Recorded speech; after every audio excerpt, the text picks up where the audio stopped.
त्यानंतर आपण प्रश्न उत्तर घेऊयात.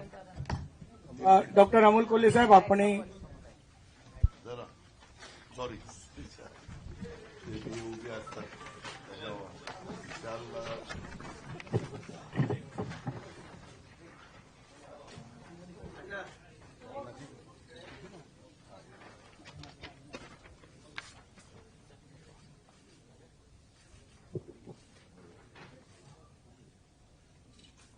थँक्यू. आपण या ठिकाणी पाहिलं असेल अष्टसूत्री प्रगतीची अष्टावधी नेतृत्वाची.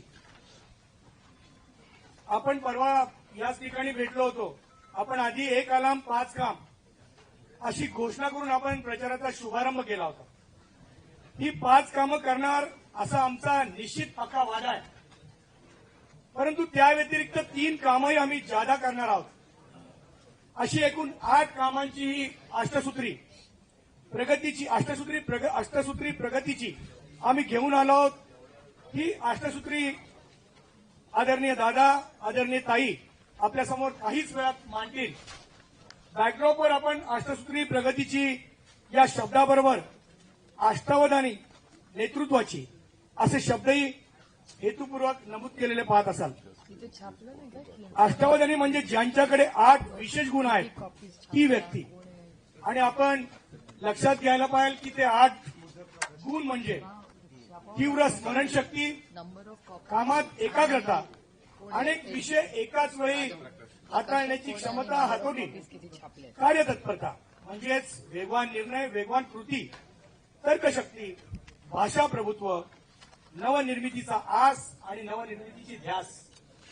आणि शेवटचा महत्वाचा गुण म्हणजे किती वादळ वारे येवोत त्यावर मात करून प्रवास सुरू ठेवायचा, किनारा गाठायचा आणि त्यासाठी स्थिर राहण्याचा मानसिक स्थैर्याचा गुण. मित्रांनो, हे 8ही गुण मान्य आदरणीय पवार साहेब, आदरणीय अजितदादा काही यांच्या ठिकाणी आहेत. त्यासाठी आपण निश्चितच सहमत व्हाल. जाहीरनामा म्हणजे नेतृत्वाची प्रगतीची अष्टसूत्री आहे असे आम्ही म्हटलेले आहे. आदरणीय दादा, आदरणीय ताई, सर्व मान्यवर या आदरणीयांच्या शुभ हस्ते आजचा जाहीरनामा त्यांनी प्रकाशित केलेला आहे. मी या ठिकाणी आपल्या सर्वांशी आदरणीय अजितदादांनी संवाद साधावा अशी मी त्यांना विनंती करतो. एक्स्ट्रा तुमच्याकडे राहू दे लागला.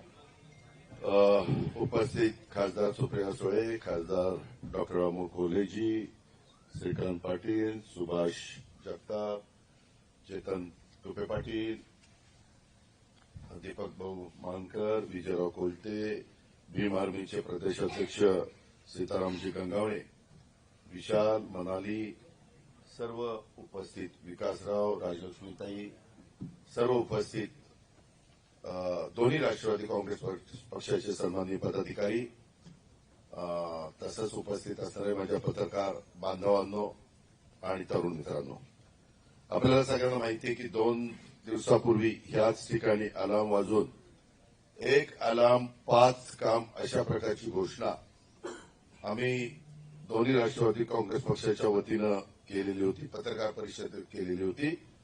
आणि त्यावेळेस आम्ही 5 कामांना प्राधान्य अगदी टॉप प्रायोरिटीनं देणार आणि नंतर इतर पण प्रश्न आहेत. परंतु त्याच्यामध्ये नळाद्वारे दररोज पाणी, ट्रॅफिकमधून खड्डेमुक्त पुणे शहराला करणार, नियमित स्वच्छता पुण्यामध्ये झाली पाहिजे अशा पद्धतीनं आम्ही नियोजन करणार, हायटेक आरोग्य सुविधा आणि 5वा प्रदूषणमुक्त पुणे महानगरपालिकेचा परिसर.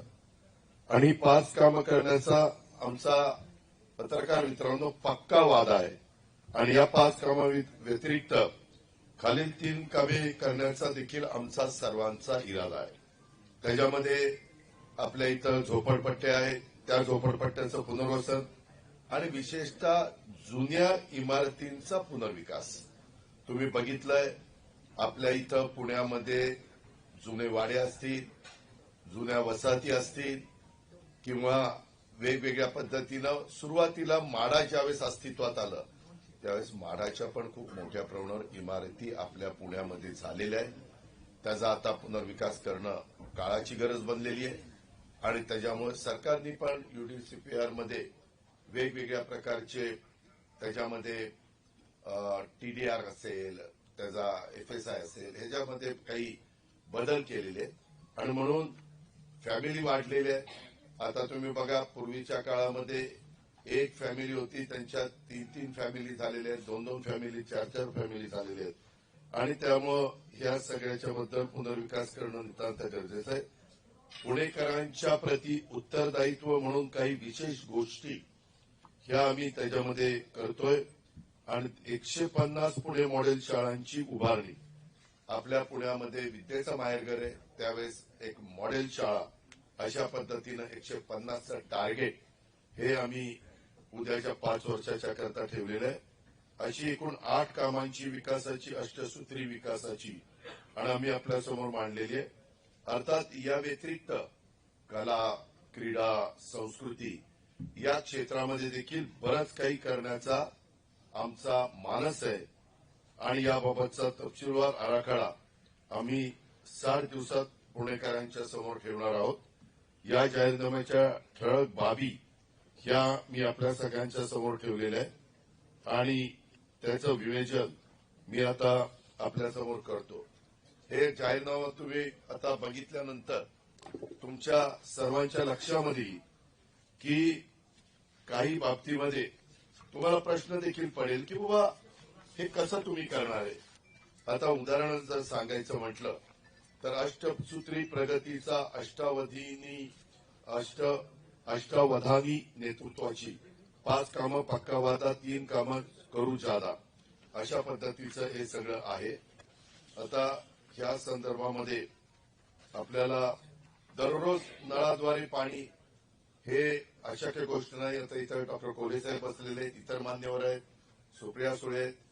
त्यामध्ये काय झालंय, काही आपला नवीन गावांचा परिसर आला, त्याच्यामध्ये पत्रकार मित्रांनो इतक्या मोठ्या प्रमाणावर टँकर माफिया, नवीन गावं जाऊ द्या, वडगाव शहरी परिसरामध्ये देखील खूप मोठ्या प्रमाणावर टँकरची समस्या आहे. तर सुनील टेंगरे बसलेत, बाकीचे आमचे मान्यवर बसलेले, ते पण सगळेजण कबूल करतील. आणि मला इतके सोसायटी धारक आता भेटतायत या निवडणुकीच्या निमित्तानं, सकाळी अर्ली मॉर्निंग येऊन भेटतायत.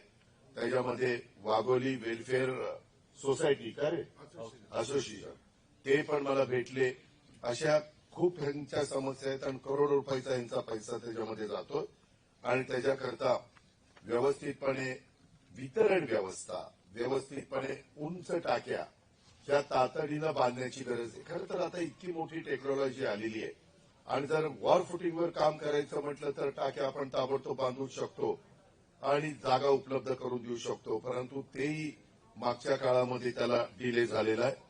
2015ला मी तुमच्या माहिती करता सांगतो, आम्ही 2818 कोटींची मंजुरी दिलेली होती. आमची मुदत संपत आले त्यावेळेस 82 पैकी फक्त 59 टाक्या अजून कार्यान्वित नाहीयेत आणि 200 किलोमीटर वितरण व्यवस्था काम बाकी आहे. 45,000 AMR अशा प्रकारे मीटर अजून बसवलेले नाहीयेत आणि त्याच्यामुळं कारण नसताना अनेक पुणेकरांना त्याची किंमत मोजावी लागते आणि म्हणून आम्ही ते दररोज पुणेकरांना प्यायला पाणी, वरसगाव पायशेत, खडकवासला, टेंगर, भामा, स्केड हे तर आपण आणलेलंच आहे. आपण त्याच्यामध्ये सुधारणा करू पाहतोय आणि बाकीचं मग आपण मुळशी डॅम, असे टाटाची जी धरणं आहेत तिथनं पण आपण आणायचा प्रयत्न काम करणार आहोत.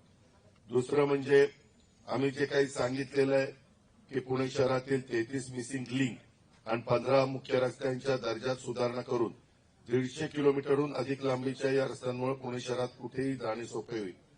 त्याच्यामध्ये टॉम ट्रॅफिक सर्व्हे या जगातल्या 501 शहरांचा अभ्यास करून ह्या ट्रॅफिकमध्ये अत्यंत खराब अवस्था असणाऱ्या शहरांच्या मध्ये आपला पुण्याचा 4था नंबर लागतो आणि त्यात सुधारणा करण्यासाठी आपला डेव्हलपमेंट प्लॅन, आपला RP मधील सर्व रस्ते संपूर्ण रुंदीनं विकसित करणं गरजेचं आहे.